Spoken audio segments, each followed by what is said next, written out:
ਖਬਰ ਦੇ ਵੱਲ ਵਧੀਆ ਸ਼ਰਮਾ ਜੀ ਗੱਲ ਕਰੀਏ ਗੰਨਾ ਕਿਸਾਨਾਂ ਦੀ ਹਾਈਵੇ ਜਾਮ ਕੀਤਾ ਹੋਇਆ ਜੀ ਤੇ ਲੋਕ ਔਖੇ ਨੇ ਜੀ।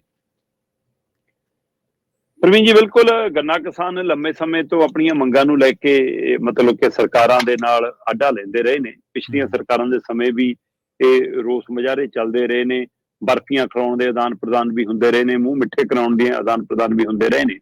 ਪਰ ਇੱਕ ਵਾਰ ਫਿਰ ਗੰਨਾ ਕਿਸਾਨਾਂ ਦਾ ਰੋਸਾ ਸੀ ਕਿ ਮੌਜੂਦਾ ਸਰਕਾਰ ਨੇ ਸਾਡੇ ਨਾਲ ਵਾਅਦੇ ਵੱਡੇ ਕੀਤੇ ਸੀ, ਸਾਡੇ ਨਾਲ ਦਾਅਵੇ ਵੱਡੇ ਕੀਤੇ ਸੀ ਕਿ ਸਾਡੇ ਆਉਂਦੇ ਹੀ ਤੁਹਾਡਾ ਮਸਲਾ ਵੀ ਹੱਲ ਹੋ ਜੂ, ਤੁਹਾਨੂੰ ਪੁਰਾਣਾ ਬਕਾਇਆ ਵੀ ਸਾਰਾ ਮਿਲ ਜੂ, ਗੰਨੇ ਦਾ ਭਾਅ ਵੀ ਅਸੀਂ ਸਹੀ ਕਰ ਦਾਂਗੇ।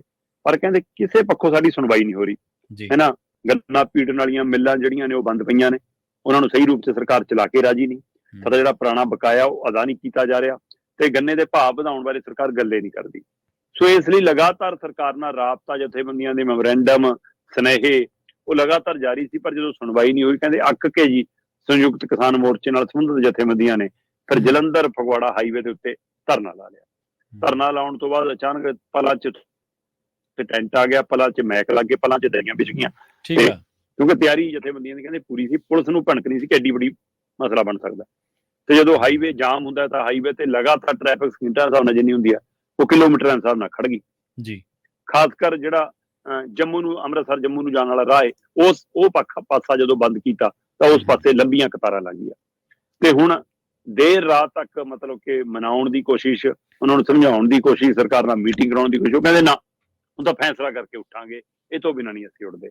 ਇੱਕ ਪਾਸੇ ਲੋਕ ਪਰੇਸ਼ਾਨ ਨੇ, ਲੋਕ ਜਥੇਬੰਦੀਆਂ ਤੋਂ ਔਖੇ ਹੋ ਰਹੇ ਨੇ, ਨਿਤ ਦਿਨ ਦੇ ਧਰਨਿਆਂ ਤੋਂ ਔਖੇ ਹੋ ਰਹੇ ਨੇ, ਪਰ ਕਿਸਾਨ ਕਹਿੰਦੇ ਕਿ ਸਾਡੀ ਮਜਬੂਰੀ ਹੈ, ਸਾਡੇ ਕੋਲ ਹੋਰ ਕੋਈ ਰਾਹ ਹੀ ਨਹੀਂ ਬਚਦਾ, ਸਾਡੀ ਸੁਣਵਾਈ ਨਹੀਂ ਕਿਸੇ ਦਰ ਤੇ ਹੁੰਦੀ, ਇਸ ਲਈ ਸਾਨੂੰ ਧਰਨਾ ਹੀ ਲਾਉਣਾ ਪੈਂਦਾ, ਸਾਡੇ ਕੋਲ ਇਹ ਤੋਂ ਬਿਨਾਂ ਕੋਈ ਹੱਲ ਨਹੀਂਗਾ।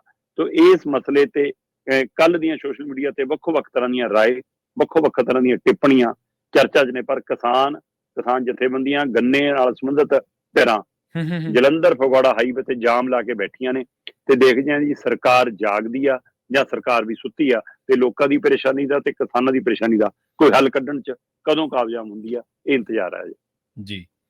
ਤੇ ਸ਼ਰਮਾ ਜੀ ਗੱਲ ਕਰੀਏ ਕੇਜਰੀਵਾਲ ਦੀ, ਕਹਿੰਦੇ ਇਸ਼ਤਿਹਾਰਾਂ ਲਈ ਪੈਸੇ ਹੈਗੇ ਪਰ ਕਾਰਜਾਂ ਦੇ ਲਈ ਹੈ ਨਹੀਂ ਕੇਜਰੀਵਾਲ ਕੋਲ ਪੈਸੇ।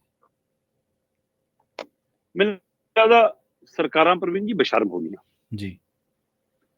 ਚਾਹੇ ਪਰਾਲੀ ਦਾ ਮਸਲਾ ਹੋਵੇ, ਚਾਹੇ ਆ ਕੱਲ ਆਪਾਂ ਦੇਖ ਰਹੇ ਸੀ ਕਿ ਜੱਜ ਸਾਹਿਬਾਨਾਂ ਦੀ ਨਿਯੁਕਤੀ ਜਾਂ ਤਬਾਦਲਿਆਂ ਦਾ ਮਸਲਾ ਹੋਵੇ, ਚਾਹੇ ਉਹਨਾਂ ਪ੍ਰੋਜੈਕਟ ਵਾਲਾ ਮਸਲਾ ਹੋਵੇ, ਮਤਲਬ ਝਾੜਾਂ ਖਾਂਦੀਆਂ ਅਦਾਲਤਾਂ 'ਚ ਜਾ ਕੇ ਜੀ।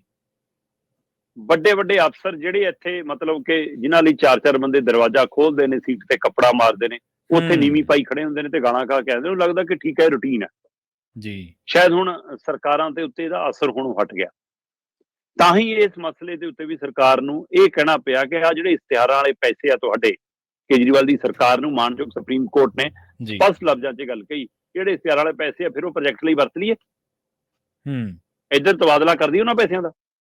ਪ੍ਰਵੀਨ ਜੀ, ਸੁਪਰੀਮ ਕੋਰਟ ਨੇ ਪੁੱਛਿਆ ਕਿ ਇੱਕ ਪ੍ਰੋਜੈਕਟ ਹੈ ਤੁਹਾਡਾ ਰੈਪਿਡ, ਜਿਹੜੀ ਰੇਲ ਹੁੰਦੀ ਹੈ ਜਿਹੜੀ ਉੱਪਰ ਮੇਰਾ ਖਿਆਲ ਹਵਾ 'ਚ ਚੱਲਣ ਵਾਲੀ, ਜਿਵੇਂ ਉਹ ਹੈ ਨਾ ਉਹਦੇ ਉੱਪਰ ਲਟਕ ਕੇ ਚੱਲਦੀ ਹੈ ਜਿਹੜੀ, ਉਹ ਰੈਪਿਡ ਇੱਕ ਟ੍ਰੇਨ ਦਾ ਇੱਕ ਪ੍ਰੋਜੈਕਟ ਹੈ ਦਿੱਲੀ ਦੇ ਵਿੱਚ, ਉਹ ਇਹਨਾਂ ਦਾ ਹਿੱਸਾ ਹੈ ਜਿਹੜਾ ਉਹ 450 ਕਰੋੜ ਹੈ। ਠੀਕ ਹੈ। ਤੇ ਉਹ 415 ਕਰੋੜ ਰਾਸ਼ੀ ਹੈ ਜਿਹੜੀ ਉਹ ਕੇਜਰੀਵਾਲ ਸਰਕਾਰ ਦੇ ਹਿੱਸੇ ਦਾ, ਇਹ ਉਹ ਨਹੀਂ ਅਦਾ ਕਰ ਪਾ ਰਹੇ।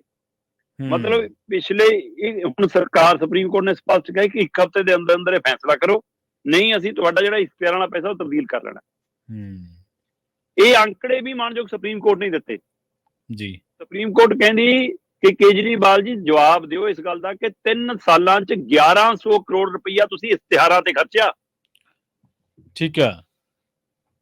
3 ਸਾਲਾਂ 'ਚ 1100 ਕਰੋੜ ਤੇ ਇਸ ਸਾਲ ਦਾ ਤੁਹਾਡਾ 550 ਕਰੋੜ ਦਾ ਪ੍ਰੋਜੈਕਟ ਹੈ ਇਸ਼ਤਿਹਾਰਾਂ ਦਾ। 1100 ਕਰੋੜ, 1100 ਕਰੋੜ ਦਾ ਤੁਹਾਡਾ ਪਿਛਲੇ 3 ਸਾਲਾਂ ਦਾ, ਤੇ ਉਹਦੇ 550 ਕਰੋੜ ਇਸ ਸਾਲ ਦਾ ਪਿਆ।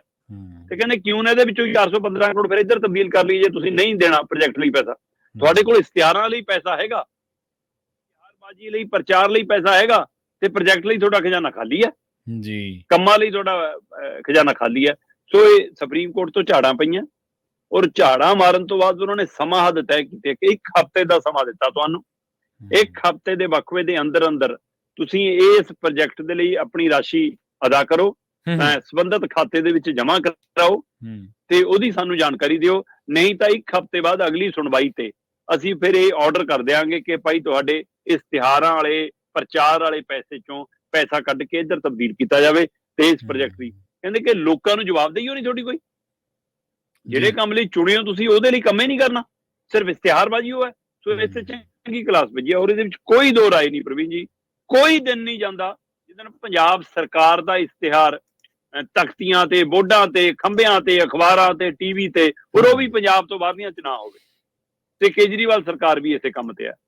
ਇਸ਼ਤਿਹਾਰਬਾਜ਼ੀ ਵਾਲੀਆਂ ਸਰਕਾਰਾਂ ਬਣ ਕੇ ਰਹਿ ਗਈਆਂ, ਉਹ ਤੋਂ ਬਿਨਾਂ ਕੰਮ ਕਰਨ ਨਾਲੋਂ ਪਹਿਲੇ ਇਸ਼ਤਿਹਾਰਾਂ ਦੇਣ ਲੱਗੇ, ਜਿਹਦੇ ਕਾਰਨ ਹੁਣ ਤਾਂ ਤੁਸੀਂ ਅਸੀਂ ਨਹੀਂ, ਅਦਾਲਤਾਂ ਨੂੰ ਵੀ ਕਹਿਣਾ ਪੈ ਰਿਹਾ, ਸੁਪਰੀਮ ਕੋਰਟ ਨੂੰ ਵੀ ਗੱਲ ਕਹਿਣੀ ਪੈ ਰਹੀ ਹੈ ਕਿ 1100 ਕਰੋੜ ਜੇਕਰ ਤੁਹਾਡੇ ਕੋਲ ਇਸ਼ਤਿਹਾਰ ਲਈ ਹੈਗਾ ਤਾਂ 415 ਕਰੋੜ ਕੰਮ ਲਈ ਕਿਉਂ ਨਹੀਂ? ਜੇ ਇਸ ਸਾਲ ਵੀ ਤੁਸੀਂ 550 ਕਰੋੜ ਇਸ਼ਤਿਹਾਰਬਾਜ਼ੀ ਲਈ ਰੱਖ ਸਕਦੇ ਹੋ ਤਾਂ 415 ਕਰੋੜ ਕੰਮ ਲਈ ਕਿਉਂ ਨਹੀਂ?